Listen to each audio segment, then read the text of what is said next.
Bismillahirrahmanirrahim.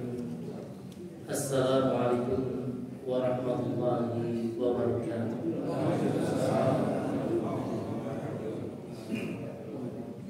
Innal hamdalillah nahmaduhu wa nasta'inuhu wa nastaghfiruh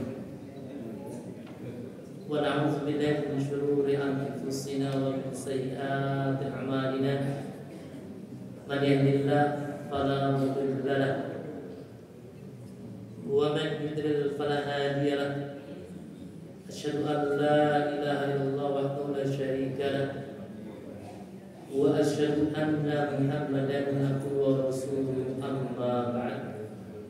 Kaum muslimin yang dirahmati Allah Subhanahu wa taala, segala puji bagi Allah Subhanahu wa taala, salam salawat beserta salam senantiasa tercurahkan kepada Nabi kita Muhammad sallallahu alaihi wasallam, keluarganya, begitu pula kepada para sahabatnya. Kaum muslimin dan dirahmati Allah Subhanahu wa taala, Allah Subhanahu wa taala Maha Pengasih, Allah Subhanahu wa taala Maha Penyayang. Di antara sifat pengasih Allah Subhanahu wa taala adalah Allah Subhanahu wa ta'ala menjadikan hari-hari tertentu adalah hari istimewa, di mana ketika seseorang beribadah kepada Allah Subhanahu wa ta'ala, maka amal solehnya pahalanya dilipat gandakan. Hari yang istimewa dalam satu tahun adalah 10 hari pertama bulan Dzulhijjah. Sementara malam-malam istimewa dalam satu tahun adalah 10 hari terakhir bulan Ramadan. Kaum muslimin dan rahmat Allah Subhanahu wa taala, Rasulullah sallallahu alaihi wasallam pernah bersabda di hadapan para sahabat sebagaimana disebutkan di dalam hadis yang diriwayatkan oleh Imam Abu Dawud, Tirmidzi, Ibnu Majah dan juga Ahmad, ma min ayyamin al-amalu salih fiha haqqu ila Allah min hadhihi al-ayyam, yakni ayyam al-ashr. Tidak ada suatu amal saleh yang lebih dicintai oleh Allah melebihi amal saleh yang dikerjakan pada hari-hari ini, itu 10 hari pertama bulan Dzulhijjah. Para sahabat bertanya kepada Rasulullah sallallahu alaihi wasallam, "Wahai Rasulullah, tidak pula jihad di jalan Allah Subhanahu wa taala?" Maka kata Rasulullah sallallahu alaihi wasallam, tidak pula jihad di jalan Allah Subhanahu wa taala kecuali seorang yang keluar ke medan perang dengan dirinya dan hartanya, sedangkan dia tidak kembali lagi, ia manusia. Artinya amal-amal saleh yang dikerjakan pada tanggal 1 sampai 10 Dzulhijjah itu adalah amal yang paling dicintai oleh Allah, bahkan lebih dicintai oleh Allah dibandingkan berperang di jalan Allah, dibandingkan jihad. Masih utama amal soleh kerja di 10 hari pertama Dzulhijjah.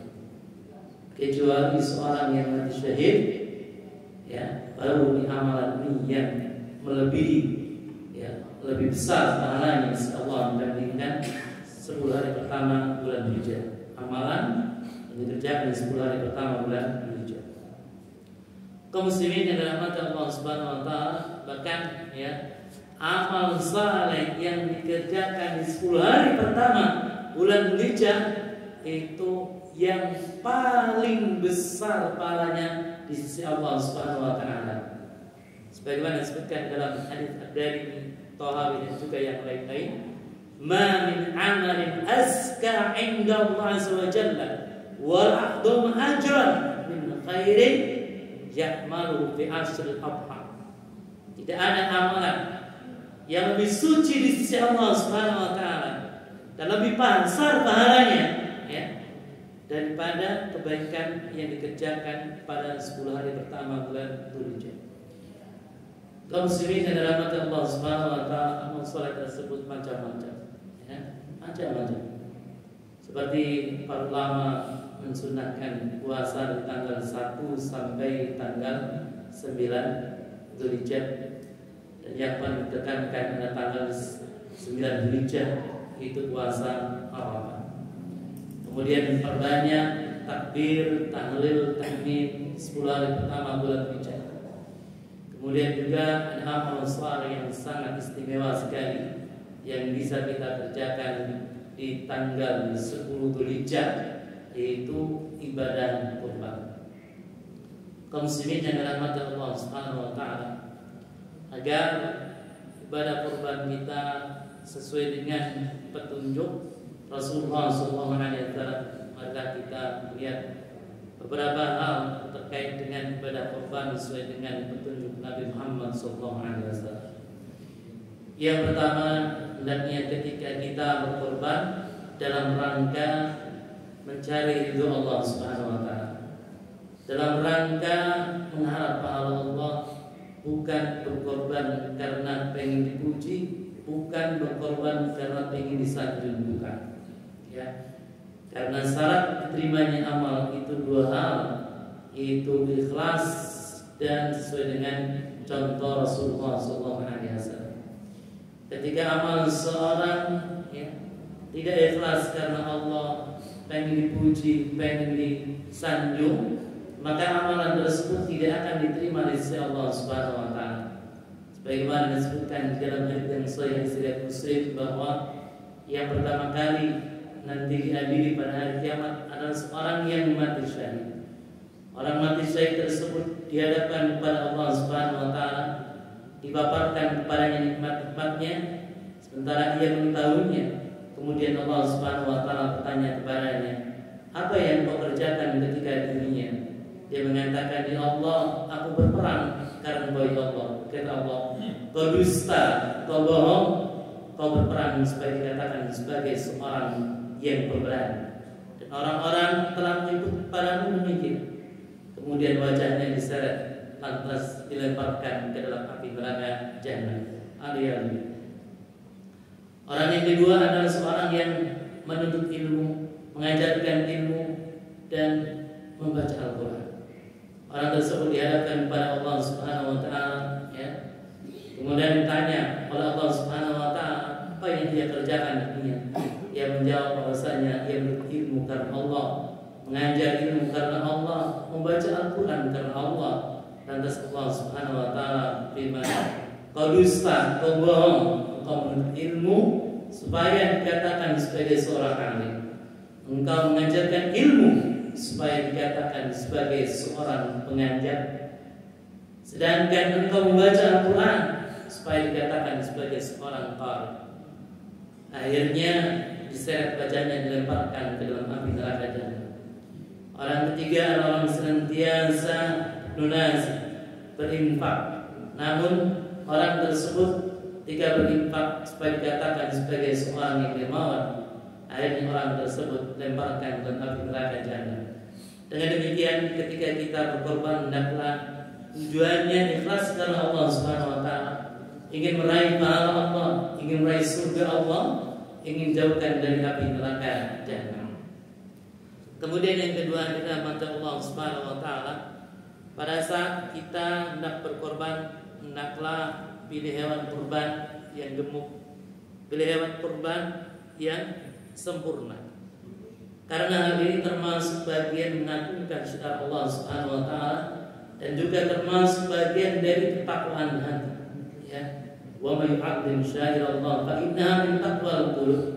Sesungguhnya barang siapa yang mengagungkan syiar Allah, itu bagian dari ketakwaan, ya. Dia berkorban, ya, sembelih binatang korban tersebut, ya, di tanah lapang, ya, itu bagian dari syiar-syiar Allah Subhanahu wa taala. Sehingga banyak yang melihatnya, ya. Kemudian ketika seorang melaksanakan syiar Allah, itu berarti bagian dari ketakwaan kepada Allah Subhanahu wa taala. Sehingga hendaknya ketika kita berkorban, ya, maka hendaknya hewan korban tersebut yang bagus, yang gemuk. Ya. Kaum muslimin yang dirahmati Allah Subhanahu wa taala. Al-Imam Syafi'i rahimahullah ketika menjelaskan, ya, firman Allah Subhanahu wa taala surah Al-Hajj ayat yang ke-32, wa may yu'azzim syariat Allah fa innaha min taqwal qulub. Kata beliau bahwa ayat ini sebagai dalil dianjurkan membesarkan dan menggemukkan hewan korban. Ini kata Imam Syafi'i rahimahullah. Sehingga para sahabat Rasulullah SAW ketika mereka berada di Madinah, ya, mereka menggemukkan hewan-hewan kurban mereka. Ya, disebutkan, ya, di dalam hadis yang diriwayatkan oleh Imam Bukhari, ya, bahwa Umamah bin Sa'ad radhiyallahu anhu menyatakan, dahulu kami ketika berada di Madinah, maka kami menggemukkan hewan kurban kami. Bahkan kaum muslimin, yaitu para sahabat Rasulullah SAW, pun menggemukkan hewan kurban mereka. Ya, kaum muslimin yang dirahmati Allah Subhanahu wa taala, ya, ini bisa kita lakukan kalau misalkan kita membelinya jauh-jauh hari sebelum Idul Adha. Namun ketika kita repot, ya, kemudian waktu kita membelinya tidak terlalu panjang, maka kita bisa membeli hewan kurban yang bagus, yang gemuk. Kaum muslimin yang dirahmati Allah Subhanahu wa taala. Kemudian yang ketiga, ya, yang ketiga, menurut mayoritas ulama, menurut jumhur ulama, ya, mereka berpendapat bahwa hewan kurban yang paling utama adalah unta, ya, kemudian sapi, kemudian kambing. Ini menurut pendapat, ya, jumhur ulama, mayoritas ulama. Kenapa demikian? Ada beberapa alasan. Ya, alasan yang pertama adalah berdasarkan hadis Rasulullah SAW. Ya, hadisnya diriwayatkan oleh Imam Bukhari nomor 881, dan juga hadis ini diriwayatkan oleh Imam Muslim nomor 850, bahwa Rasulullah SAW bersabda, "Man iktasala yaumal jumu'ah usral janabah, summa roha faka'annama qarba badan." Siapa saja mandi pada hari Jumat seperti halnya mandi junub, kemudian pergi ke masjid di jam yang pertama, maka seakan-akan ia berkorban seekor unta.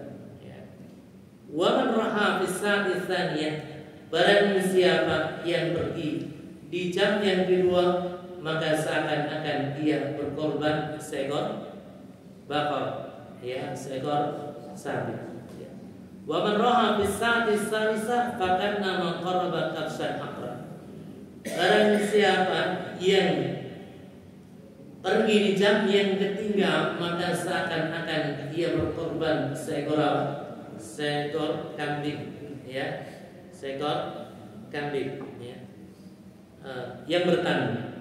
Kemudian barang siapa yang pergi di jam yang keempat, maka seakan-akan ia berkorban seekor ayam. Dan barang siapa yang berkorban di jam yang kelima, maka seakan-akan ia berkorban satu butir telur.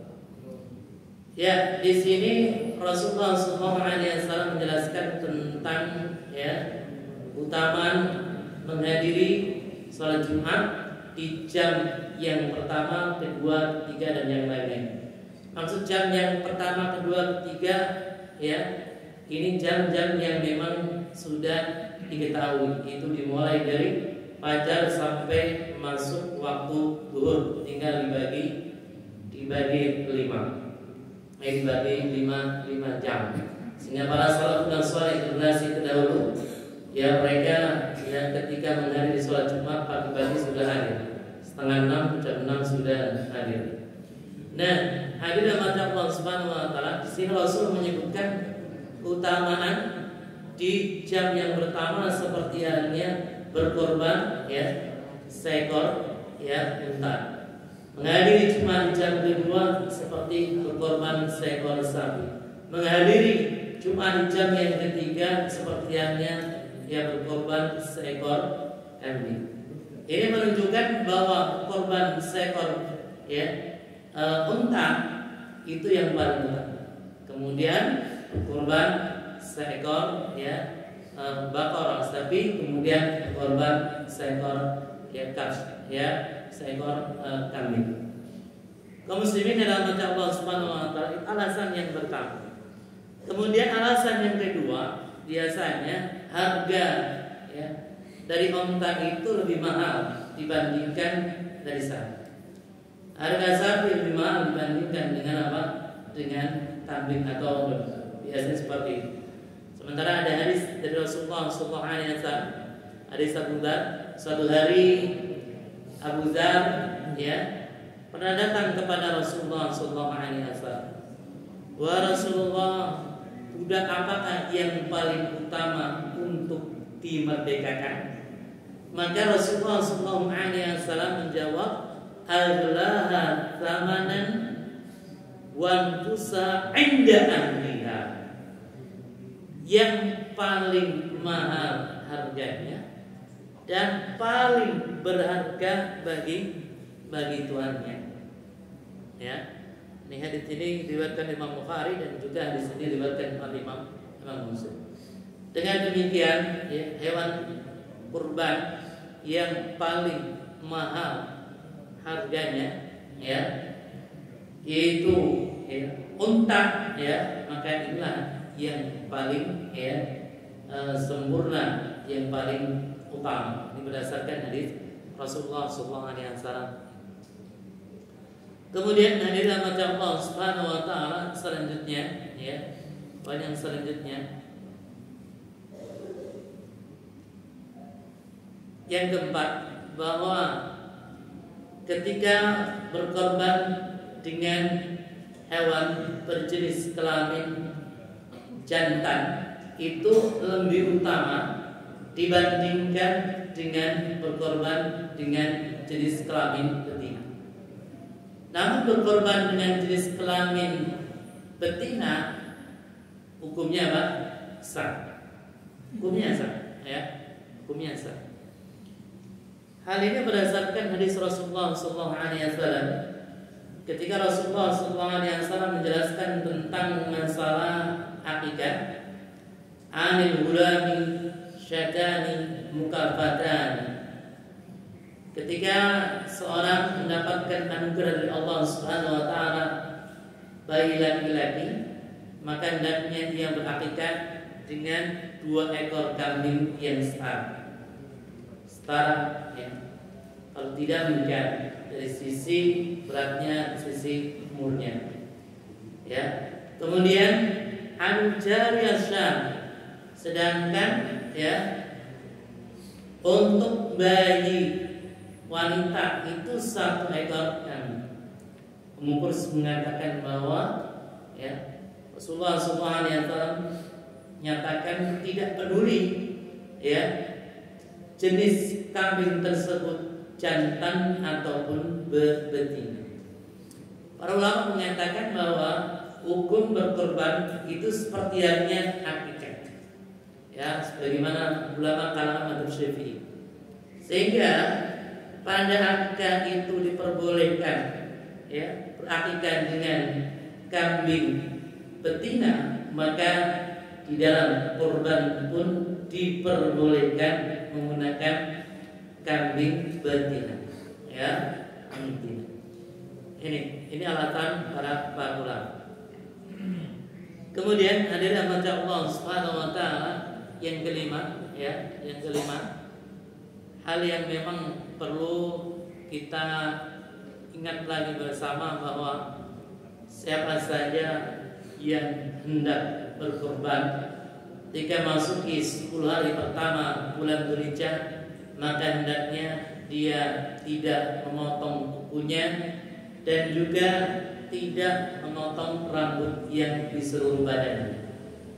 Baik rambut yang di kepala, ya, kumis, ya, rambut bulu ketiak ataupun rambut bulu kemaluan, baik dipotong, ya, atau dikerik, atau digunting, ataupun apapun juga, ya. Yang penting ya menghilangkan rambut yang di anggota tubuh. Hal ini berdasarkan hadis Rasulullah SAW, hadisnya riwayat Imam Muslim dan juga yang lain-lain. Idza dakhalatil ashr, ya, wa arada ahadukum an yudhiya, apabila memasuki, ya, 10 hari pertama bulan Dzulhijjah, sedangkan salah seorang di antara kalian hendak berkorban, fala yamassa min sya'rihi wa basari syai'an, maka janganlah dia memotong sedikit pun dari rambut dan bulunya. Dalam riwayat yang lain, maka janganlah dia memotong sedikit pun dari kuku dan juga rambutnya.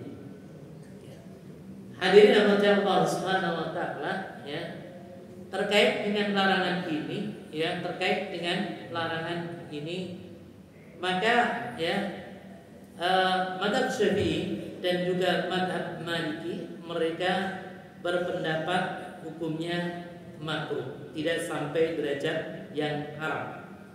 Namun sebagian ulama berpendapat ya hukumnya haram. Khilaf di antara para ulama tentang masalah ini. Kemudian hikmahnya apa? Ya, kenapa kita tidak diperkenankan untuk memotong, ya, kuku kita, kemudian rambut kita pada saat kita hendak berkorban? Para ulama mencoba untuk menjelaskan hikmahnya. Ada di antara mereka mengatakan bahwa agar anggota tadi, rambut-rambut yang berada di badan atau kuku yang berada di badan itu terbebas dari api neraka jahanam. Ya, itu hikmah.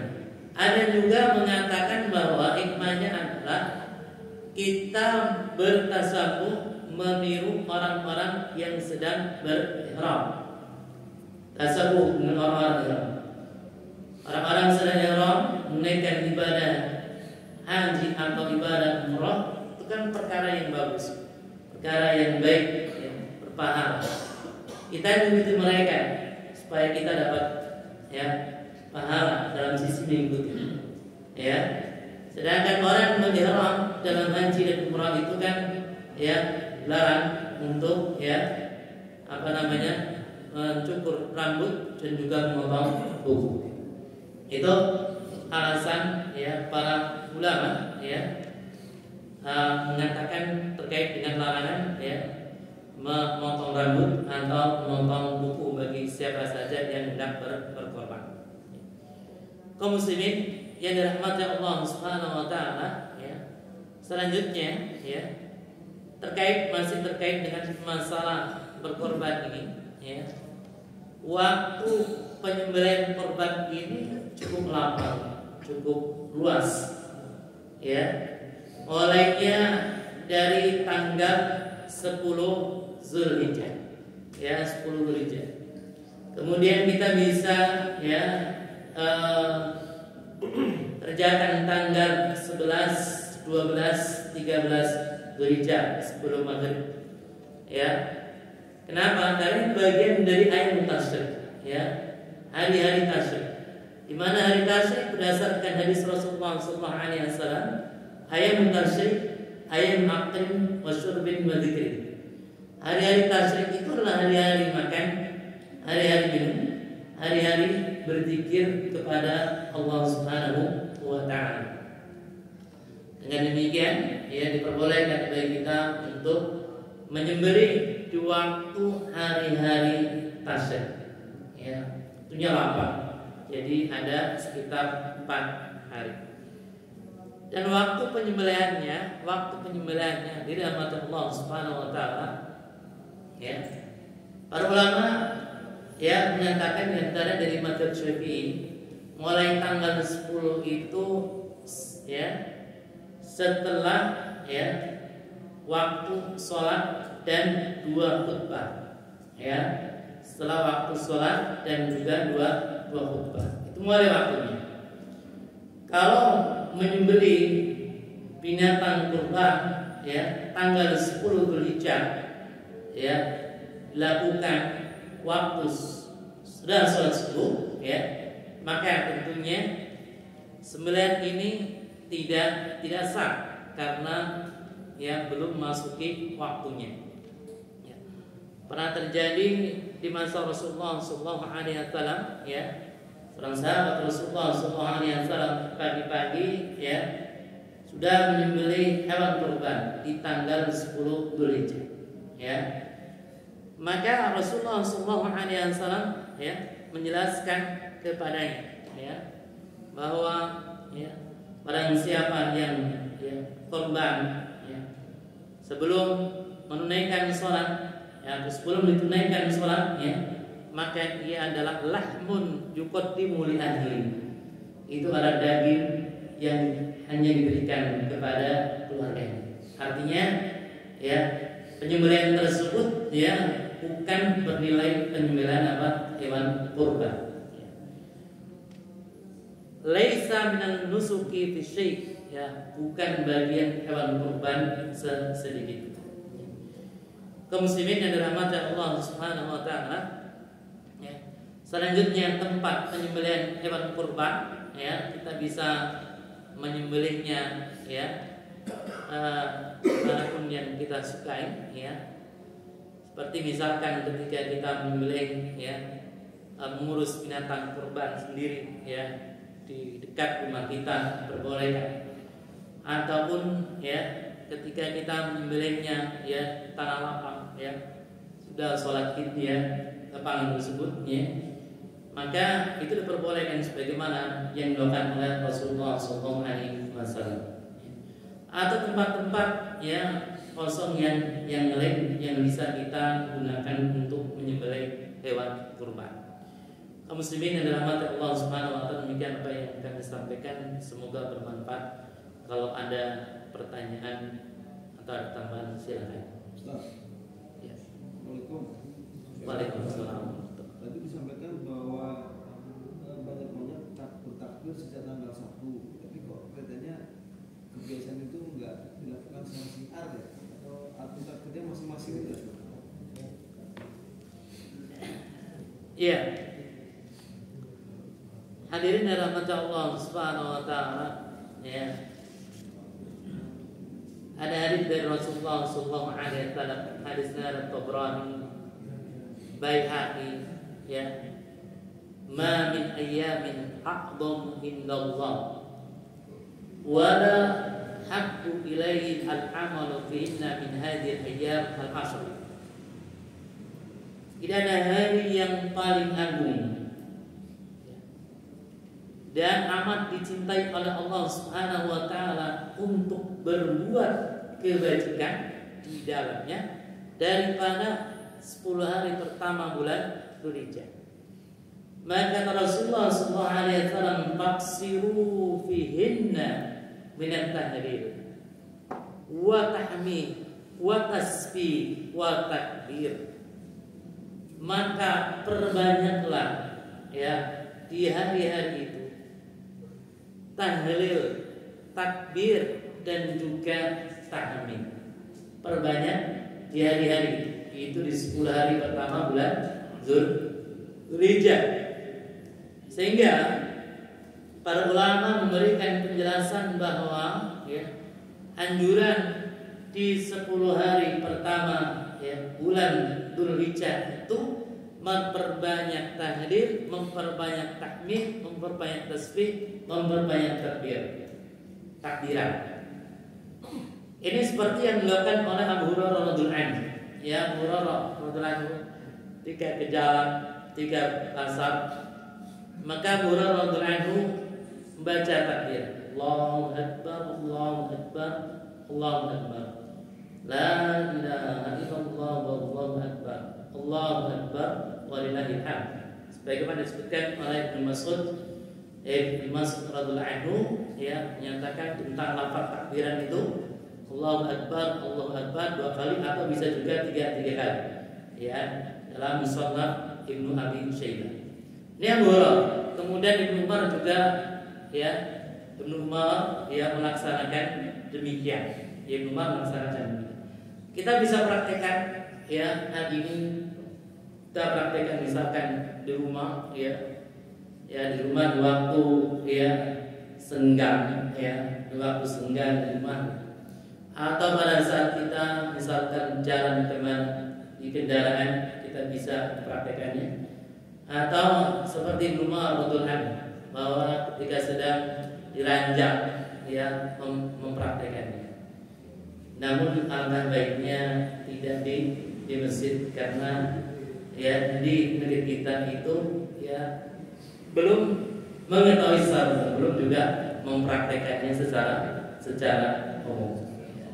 Jadi kita bisa praktekkan, ya, dimanapun kita berada. Namun yang alangkah baiknya kalau di masjid, ya, jangan praktekkan terlebih dahulu, karena ya umat kaum muslimin di sini tidak mempraktekannya. Demikian. Kebiasaan aja. Kenapa? Kebiasaan aja. Tergantung kebiasaan. Tapi dalilnya ada. Ya. Dalilnya apa? Dalilnya jelas. Ada lagi, silakan.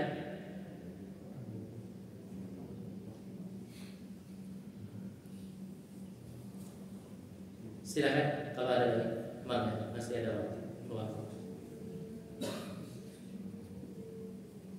Tanya tentang kurban atau tentang masalah panduan fikih. Sholat Id juga tidak masalah. Makanya saya ada pertanyaan.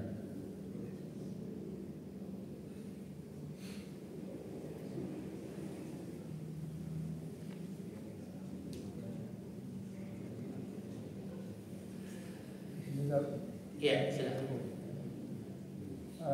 Tadi jelaskan amalan yang utama di Zulhijjah tanggal 1 sampai tanggal 10. Iya.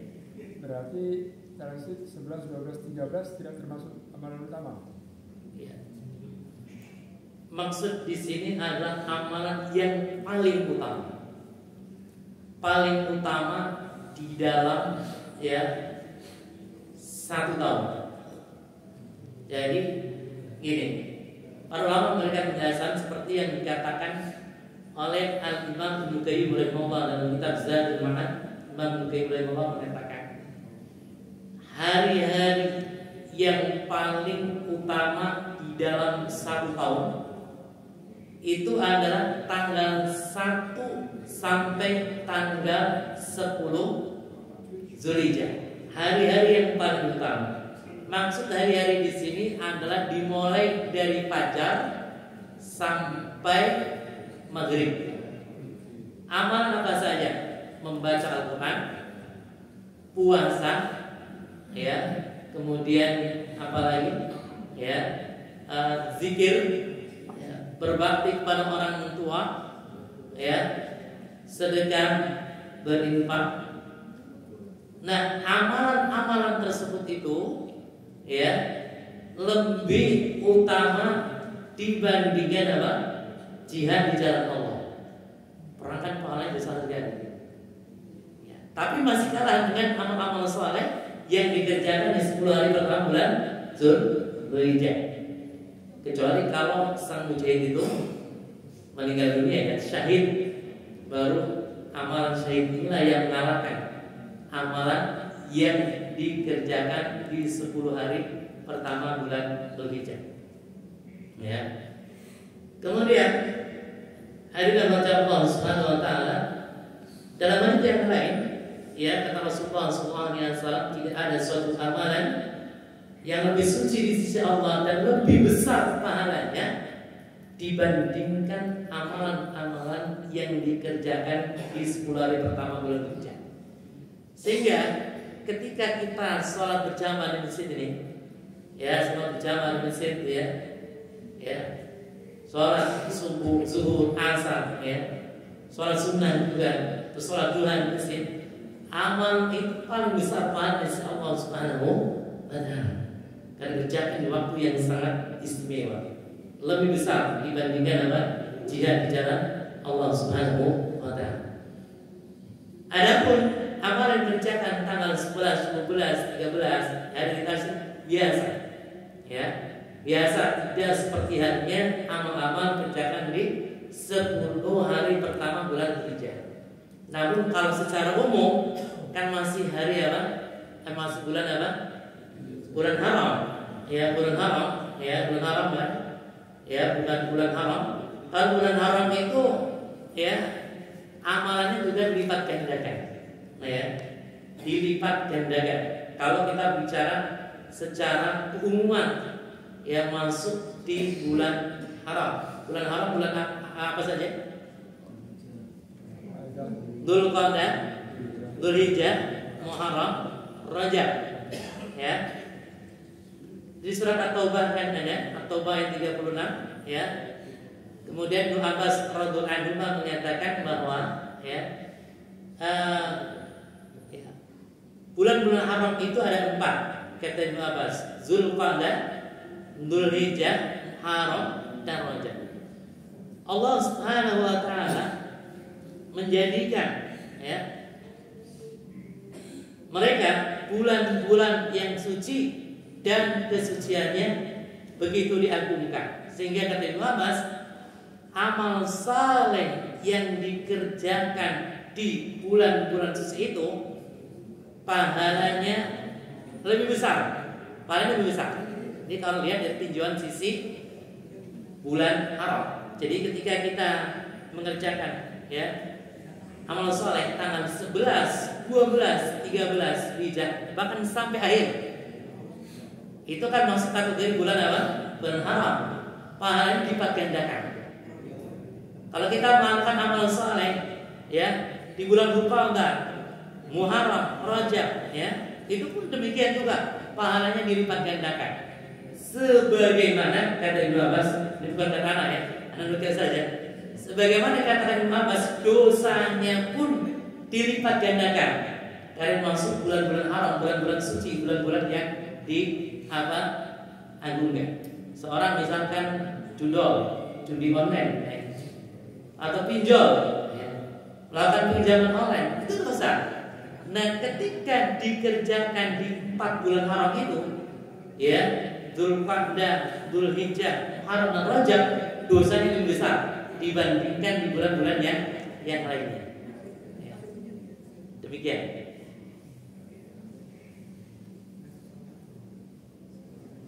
Silakan kalau ada lagi.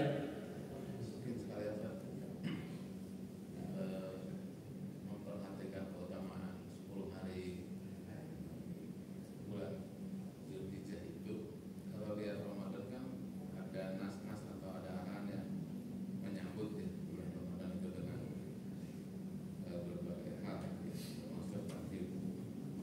Nah, adakah hal serupa untuk mengingat keutamaan di bulan Dzulhijjah itu, seperti doa kalau Ramadan kan ada Allahumma barik lana fi Rajab wa Sya'ban wa barik lana, termasuk jadi siar-siar di masjid pun kalau di Ramadan kan cukup masif ya, marhabannya Ramadan. Mereka kita nggak ada tuh ya marhabannya Dzulhijjah.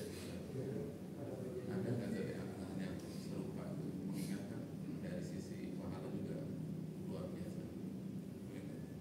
Iya, hadirin dan rahmat Allah Subhanahu wa Ta'ala.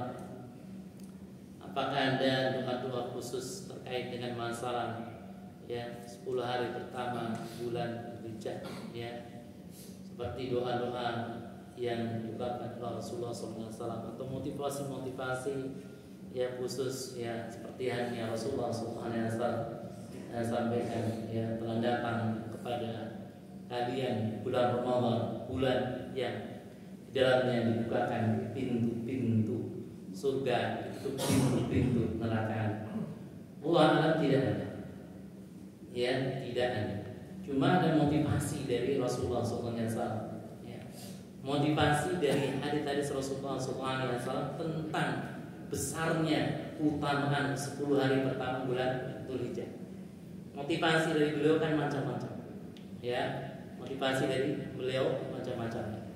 Ya, di antaranya motivasi secara umum beliau sebutkan bahwa amal-amal saleh yang dikerjakan di 10 hari pertama bulan Dzulhijjah pahalanya lebih besar di sisi Allah Subhanahu wa taala dibandingkan ya amal-amal saleh yang lain, bahkan dibandingkan dengan jihad fi sabilillah. Sebagaimana hadis yang diriwayatkan dari tadi, "Ma min amalin azka indallah azza wa jalla wa la a'dham ajran min khairin ya'malu fi asril anha." Ya, tidak ada amalan yang lebih suci di sisi Allah dan lebih besar pahalanya daripada kebaikan yang dilakukan di 10 hari pertama bulan Dzulhijjah. Lalu ada yang bertanya kepada Rasulullah SAW, "Wa Rasulullah, termasuk jihad di jalan Allah?" Rasulullah SAW bersabda, termasuk jihad di jalan Allah kecuali seorang keluar dengan jiwa dan hartanya ke medan jihad dan tidak ada satupun yang kembali. Maksudnya dia mati syahid. Ini kan Rasul memberikan motivasi besar bahwa 10 hari pertama itu amalannya paling besar pahalanya, bahkan lebih besar dibandingkan jihad di jalan Allah Subhanahu wa taala. Tinggal ya kita siarkan di kajian-kajian ya, atau kita siarkan ya di khutbah Jumat, atau kita siarkan di mandi, itu bisa. Demikian. Ya, azan. Silakan.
Ada lagi? Satu lagi. Iya. Waalaikumsalam warahmatullahi wabarakatuh.